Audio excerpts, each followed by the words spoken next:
सफल लोगों की सफलता की कहानी।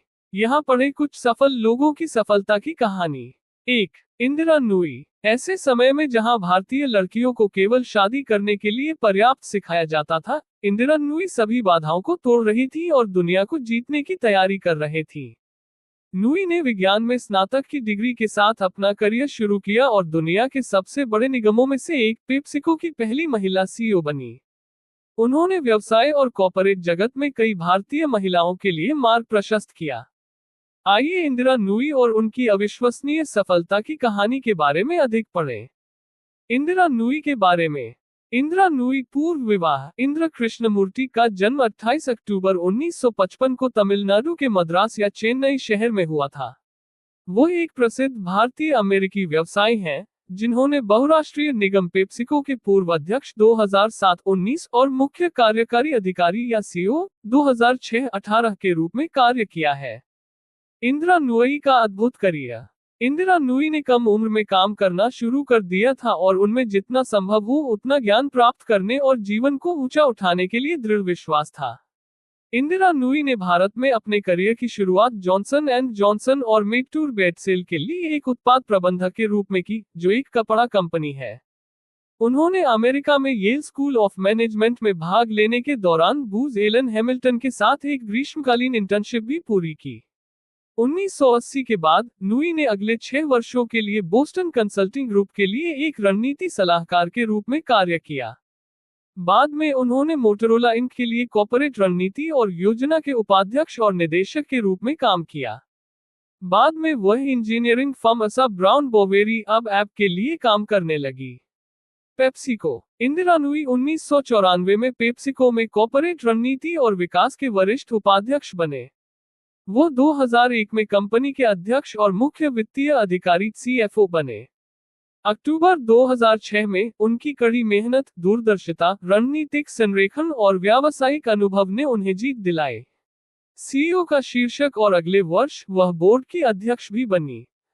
कंपनी के 42 साल के अस्तित्व में वह पेप्सिको की 5वीं अध्यक्ष और सीईओ थी। ये कहते हुए कि नूई सॉफ्ट ड्रिंक और स्नैक फूड समूह का नेतृत्व करने वाली पहली महिला थी और फॉर्च्यून 500 में केवल 11 महिला सीईओ में से एक थी। दुनिया भर के कई उल्लेखनीय हस्तियों, संपादकों, कंपनी हितधारकों और रणनीतिकारों ने प्रशंसा की। वे अपनी क्षमताओं, साथ ही नए दृष्टिकोण को लेकर पेप्सिको में आईं। पेप्सिको की अपने प्रमुख शीतल पेय की बिक्री पर कम निर्भरता के साथ एक अच्छी तरह से संतुलित उपभोक्ता उत्पाद कंपनी होने की नीति नूई द्वारा जारी रखी गई थी। उन्होंने सख्ती के साथ विदेशी में भी कंपनी का विस्तार भी किया। पेप्सिको का राजस्व 2006 में $35 बिलियन से बढ़कर 2017 में लगभग $63.5 बिलियन हो गया और उसके कार्यकाल में सालाना शुद्ध लाभ $2.7 बिलियन से बढ़कर $6.5 बिलियन हो गया। ये सब उसके निरंतर और सुसंगत नेतृत्व के कारण संभव हो पाया। एक दशक से अधिक समय तक नूई ने पेप्सिको की वैश्विक रणनीति और परिवर्तन का नेतृत्व किया, जिसमें 1997 के त्रिकोण को शामिल किया गया, जिसे अब यम कहा जाता है। ब्रांड, जिसमें पिज्जा हट, केएफसी और टैको बेल शामिल है। उन्होंने 1998 में ट्रॉपिकाना के अधिग्रहण का नेतृत्व किया और गैटोरेड के साथ 2001 में क्विकर ओट्स कंपनी के साथ विलय कर दिया, जिससे पेप्सिको को प्रतिस्पर्धी लाभ प्राप्त करने की अनुमति मिली।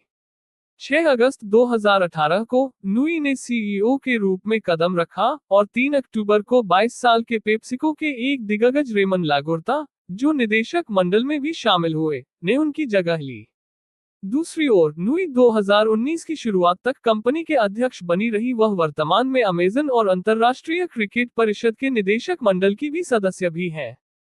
Leverage edu, search for home, साहित्य, मोटिवेशनल स्टोरीज इन हिंदी। यहाँ पढ़े मोटिवेशन से भरपूर कहानियां हिंदी में। Motivational stories in Hindi. यहाँ पढ़े मोटिवेशन से भरपूर कहानियां हिंदी में। Rashmi Patel, updated on December 12, 2023। 1 minute read, motivational stories in Hindi. हमारे जीवन में प्रेरणादायक कहानियों, मोटिवेशनल स्टोरीज इन हिंदी का एक अलग ही महत्व होता है। स्ट्रेस भरी इस फास्ट दुनिया में अक्सर ऐसे क्षण आते हैं जब हम स्वयं को निराशा के भावर में फंसा पाते हैं।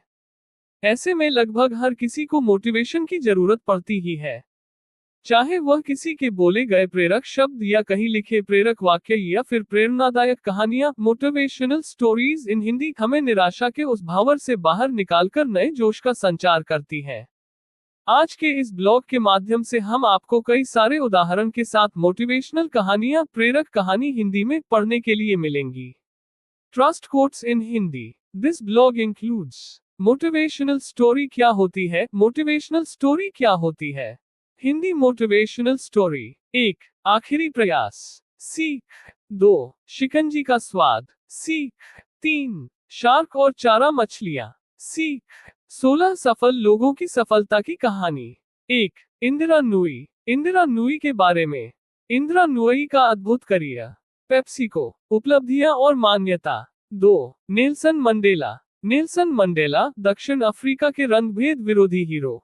नेल्सन मंडेला से सीखने के लिए जीवन का सबक। 3. मनीष मल्होत्रा। प्रारंभिक जीवन। बॉलीवुड का पहला बिग ब्रेक। उपलब्धियों की एक अंतहीन सूची। 4. Aryan Gulati. 5. Light bag app के निर्माता 16 वर्षीय जिष्णु।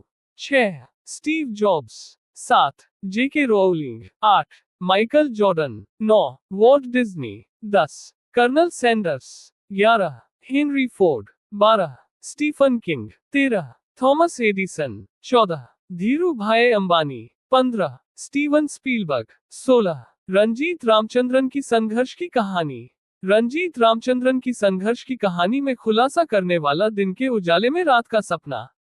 मोटिवेशनल स्टोरी क्या होती है? मोटिवेशनल स्टोरी क्या होती है? मोटिवेशनल स्टोरी यानी ऐसी कहानी जिसे पढ़कर हमारे अंदर जागरूकता आ जाती है, हमारा मन प्रफुल्लित हो जाता है या मुश्किलों के सामने लड़ने की ताकत आती है। हर किसी के जीवन में मुश्किलें आती है, परंतु हमें कभी भी हार नहीं माननी चाहिए। इसी प्रकार इस ब्लॉग में हम छात्रों के लिए प्रेरक कहानी हिंदी में बताएंगे, जिसे पढ़कर आपके अंदर एक अलग प्रकार की जागरूकता आ जाएगी। Hindi motivational story. नीचे दी गई ये कहानियां आपको सफल बना सकती है। 1. आखिरी प्रयास। एक समय की बात है।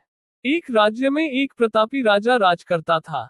एक दिन उसके दरबार में एक विदेशी आगंतुक आया और उसने राजा को एक सुंदर पत्थर उपहार में दिया। राजा वह पत्थर देख बहुत प्रसन्न हुआ। उसने उस पत्थर से भगवान विष्णु की प्रतिमा का निर्माण कर उसे राज्य के मंदिर में स्थापित करने का निर्णय लिया और प्रतिमा निर्माण का कार्य राज्य के महामंत्री को सौंप दिया। महामंत्री गांव के सर्वश्रेष्ठ मूर्तिकार के पास गया और उसे वह पत्थर देते हुए बोला, महाराज, मंदिर में भगवान विष्णु की प्रतिमा स्थापित करना चाहते हैं। 7 दिवस के भीतर इस पत्थर से भगवान विष्णु की प्रतिमा तैयार कर राजमहल पहुंचा देना। इसके लिए तुम्हें 50 स्वर्ण मुद्राएं दी जाएंगी। 50 स्वर्ण मुद्राओं की बात सुनकर मूर्तिकार खुश हो गया और महामंत्री के जाने के उपरांत प्रतिमा का निर्माण कार्य प्रारंभ करने के उद्देश्य से अपने औजार निकाल लिए। अपने औजारों में से उसने एक हथौड़ा लिया और पत्थर तोड़ने के लिए उस पर हथौड़े से वार करने लगा, किंतु पत्थर जस का तस रहा। मूर्तिकार ने हथौड़े के कई वार पत्थर पर किए, किंतु पत्थर नहीं टूटा। 50 बार प्रयास करने के उपरांत मूर्तिकार ने अंतिम बार प्रयास करने के उद्देश्य से हथौड़ा उठाया, किंतु ये सोचकर हथौड़े पर प्रहार करने के पूर्व ही उसने हाथ खींच लिया कि जब 50 बार वार करने से पत्थर नहीं टूटा, तो अब क्या टूटेगा। वो पत्थर लेकर वापस महामंत्री के पास गया और उसे यह कह वापस कर आया कि इस पत्थर को तोड़ना नामुमकिन है, इसलिए इससे भगवान विष्णु की प्रतिमा नहीं बन सकती। महामंत्री को राजा का आदेश हर स्थिति में पूर्ण करना था, इसलिए उसने भगवान विष्णु की प्रतिमा निर्मित करने का कार्य गांव के एक साधारण से मूर्तिकार को सौंप दिया। पत्थर लेकर मूर्तिकार ने महामंत्री के सामने ही उस पर हथौड़े से प्रहार किया और वह पत्थर एक बार में ही टूट गया। पत्थर टूटने के बाद मूर्तिकार प्रतिमा बनाने में जुट गया। इधर महामंत्री सोचने लगा कि काश पहले मूर्तिकार ने एक अंतिम प्रयास और किया होता तो सफल हो गया होता और 50 स्वर्ण मुद्राओं का हकदार बनता। सीख। मित्रों, हम भी अपने जीवन में ऐसी परिस्थितियों से दो चार होते रहते हैं। कई बार किसी कार्य को करने के पूर्व या किसी समस्या के सामने आने पर उसका निराकरण करने के पूर्व ही हमारा आत्मविश्वास डगमगा जाता है और हम प्रयास किए बिना ही हार मान लेते हैं। कई बार हम 1-2 प्रयास में असफलता मिलने पर आगे प्रयास करना छोड़ देते हैं। जबकि हो सकता है कि कुछ प्रयास और करने पर कार्य पूर्ण हो जाता या समस्या का समाधान हो जाता। यदि जीवन में सफलता प्राप्त करनी है तो बार बार असफल होने पर भी तब तक प्रयास करना नहीं छोड़ना चाहिए जब तक सफलता नहीं मिल जाती। क्या पता जिस प्रयास को करने के पूर्व हम हाथ खींच ले वही हमारा अंतिम प्रयास हो और उसमें हमें कामयाबी प्राप्त हो जाए। 2. शिकंजी का स्वाद। एक प्रोफेसर क्लास ले रहे थे। क्लास के सभी छात्र बड़ी ही रुचि से उनके लेक्चर को सुन रहे थे।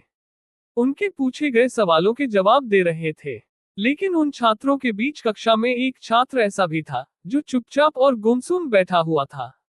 प्रोफेसर ने पहले ही दिन उस छात्र को नोटिस कर लिया, लेकिन कुछ नहीं बोले। लेकिन जब 4-5 दिन तक ऐसा ही चला तो उन्होंने उस छात्र को क्लास के बाद अपने केबिन में बुलवाया और पूछा, तुम हर समय उदास रहते हो, क्लास में अकेले और चुपचाप बैठे रहते हो, लेक्चर पर भी ध्यान नहीं देते, क्या बात है, कुछ परेशानी है क्या? सर, वो छात्र कुछ हिचकिचाते हुए बोला, मेरे अतीत में कुछ ऐसा हुआ है जिसकी वजह से मैं परेशान रहता हूँ, समझ नहीं आता क्या करूं। प्रोफेसर भले व्यक्ति थे, उन्होंने उस छात्र को शाम को अपने घर पर बुलवाया। शाम को जब छात्र प्रोफेसर के घर पहुंचा तो प्रोफेसर ने उसे अंदर बुलाकर बैठाया। फिर स्वयं किचन में चले गए और शिकंजी बनाने लगे। उन्होंने जानबूझकर शिकंजी में ज्यादा नमक डाल दिया। फिर किचन से बाहर आकर शिकंजी का गिलास छात्र को देकर कहा, ये लो शिकंजी पियो। छात्र ने गिलास हाथ में लेकर जैसे ही एक घूंट लिया, अधिक नमक के स्वाद के कारण उसका मुंह अजीब सा बन गया। ये देख प्रोफेसर ने पूछा, क्या हुआ?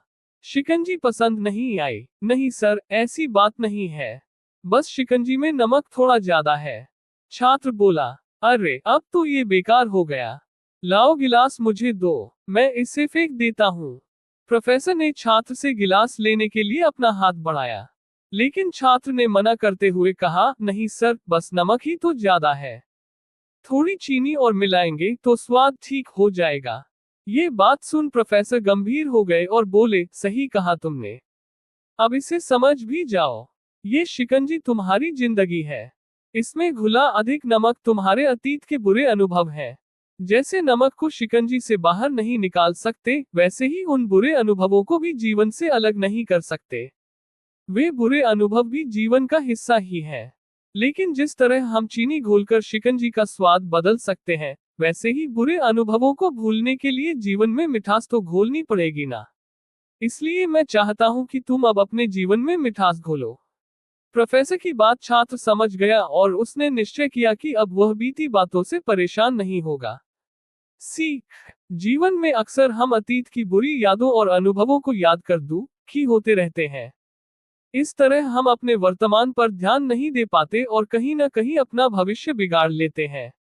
जो हो चुका उसे सुधारा नहीं जा सकता, लेकिन कम से कम उसे भुलाया तो जा सकता है और उन्हें भुलाने के लिए नई मीठी यादें हमें आज बनानी होंगी। जीवन में मीठे और खुशनुमा लम्हों को लाइए, तभी तो जीवन में मिठास आएगी। 3. शार्क और चारा मछलियां। अपने शोध के दौरान एक समुद्री जीव विज्ञानी ने पानी से भरे एक बड़े टैंक में शार्क को डाला। कुछ देर बाद उसने उसमें कुछ चारा मछलियां डाल दी। चारा मछलियों को देखते ही शार्क तुरंत तैरकर उनकी ओर गई और उन पर हमला कर उन्हें खा लिया।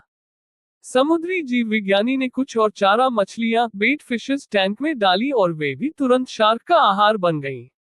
अब समुद्री जीव विज्ञानी ने एक कांच का मजबूत पारदर्शी टुकड़ा उस टैंक के बीचों बीच डाल दिया। अब टैंक 2 भागों में बंट चुका था। एक भाग में शार्क थी, दूसरे भाग में उसने कुछ चारा मछली डाल दी। विभाजक पारदर्शी कांच से शार्क चारा मछलियों को देख सकती थी। चारा मछलियों के देख शार्क फिर से उन पर हमला करने के लिए उस ओर तैरी, लेकिन कांच के विभाजक टुकड़े से टकरा कर रह गई। उसने फिर से कोशिश की, लेकिन कांच के टुकड़े के कारण वह चारा मछलियों तक नहीं पहुंच सकी।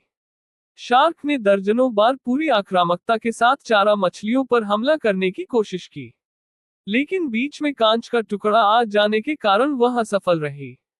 कई दिनों तक शार्क उन कांच के विभाजक के पार जाने का प्रयास करती रही, लेकिन सफल न हो सकी।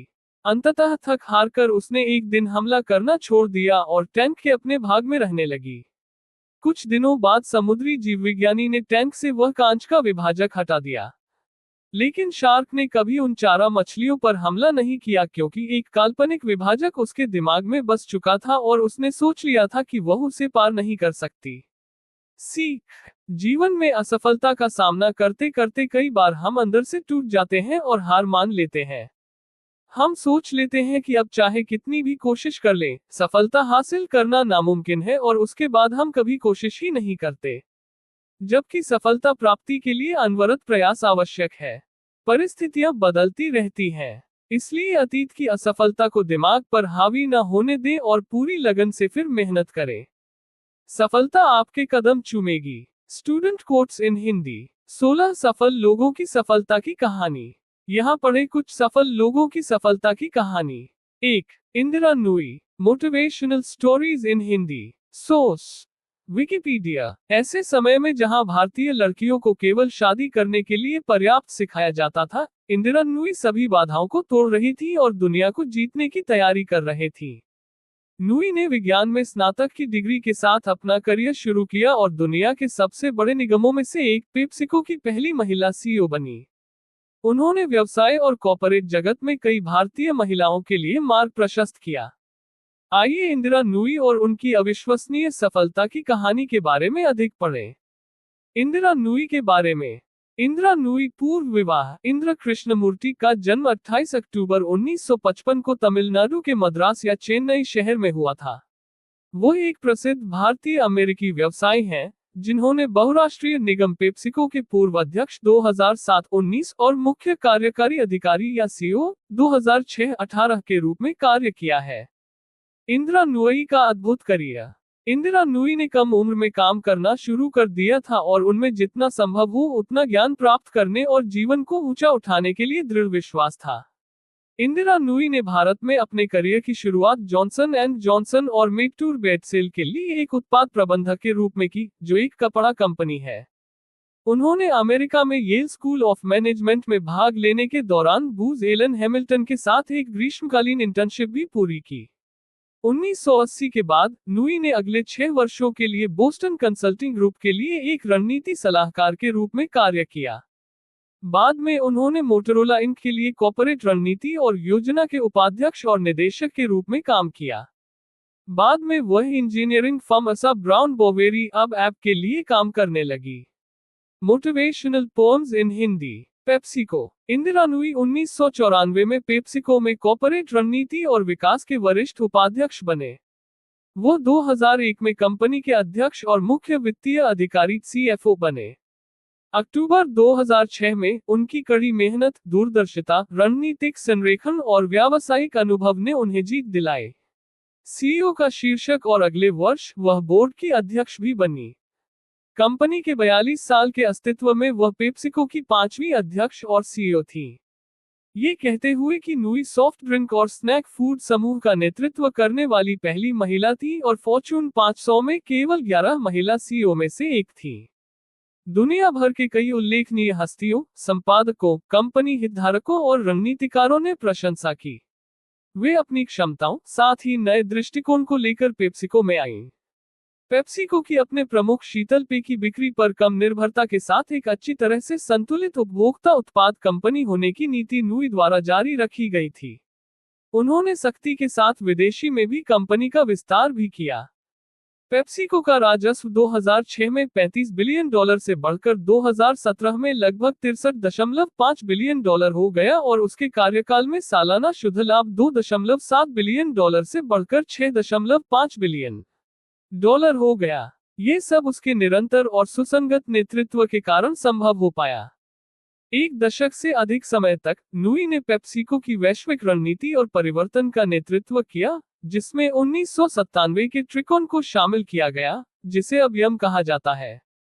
ब्रांड, जिसमें पिज्जा हट, केएफसी और टैको बेल शामिल है। उन्होंने 1998 में ट्रॉपिकाना के अधिग्रहण का नेतृत्व किया और गैटोरेड के साथ 2001 में क्वेकर ओट्स कंपनी के साथ विलय कर दिया, जिससे पेप्सिको को प्रतिस्पर्धी लाभ प्राप्त करने की अनुमति मिली। 6 अगस्त 2018 को नूई ने सीईओ के रूप में कदम रखा और 3 अक्टूबर को 22 साल के पेप्सिको के एक दिग्गज रेमन लागोर्ता, जो निदेशक मंडल में भी शामिल हुए, ने उनकी जगह ली। दूसरी ओर नुई 2019 की शुरुआत तक कंपनी के अध्यक्ष बनी रही। वह वर्तमान में अमेजन और अंतर्राष्ट्रीय क्रिकेट परिषद के निदेशक मंडल की भी सदस्य भी है। एजुकेशन कोट्स इन हिंदी, उपलब्धियां और मान्यता। इसमें कोई सवाल नहीं है कि इंद्र नुई एक जीवित, प्रभावशील और एक प्रेरणादायक महिला है जिन्होंने भारत और इसकी प्रतिष्ठा को लगातार ऊंचा किया है। उन्हें नियमित रूप से दुनिया की शीर्ष 100 सबसे प्रभावशाली महिलाओं में स्थान दिया गया है। 2014 में फोर्ब्स की विश्व की 100 सबसे शक्तिशाली महिलाओं की सूची में उन्हें 13वां स्थान दिया गया था। 2009 और 2010 में फॉर्च्यून ने उन्हें व्यवसाय में सबसे शक्तिशाली महिला का नाम दिया। उन्हें 2015 और 2017 में 2 बार सूची में दूसरी सबसे शक्तिशाली महिला नामित किया गया था। उन्हें 2007 और 2008 में वॉल स्ट्रीट जर्नल की 50 महिलाओं की सूची में नामित किया गया था, साथ ही दुनिया में 100 सबसे प्रभावशाली लोगों में भी। नुई को 2013 में एनडीटीवी के 25 ग्रेटेस्ट ग्लोबल लिविंग लेजेंड्स में से एक नामित किया गया था। भारत के पूर्व राष्ट्रपति स्वर्गीय श्री अब्दुल कलाम ने 2007 में राष्ट्रपति भवन में उन्हें पद्म भूषण के प्रतिष्ठित पुरस्कार से सम्मानित किया था। CEOWORLD पत्रिका ने 2018 में नुई को विश्व में सर्वश्रेष्ठ CEO कहा है। इंदिरा नुई को 2019 में Connecticut department of economic and community development के साथ सार्वजनिक निजी सहयोग से कनेक्टिविटी इकोनॉमिक रिसोर्स सेंटर का सह निदेशक नियुक्त किया गया था। कनेक्टिकट की महिला वोटरों की लीग ने फरवरी 2020 में नुई को outstanding woman in business award से सम्मानित किया।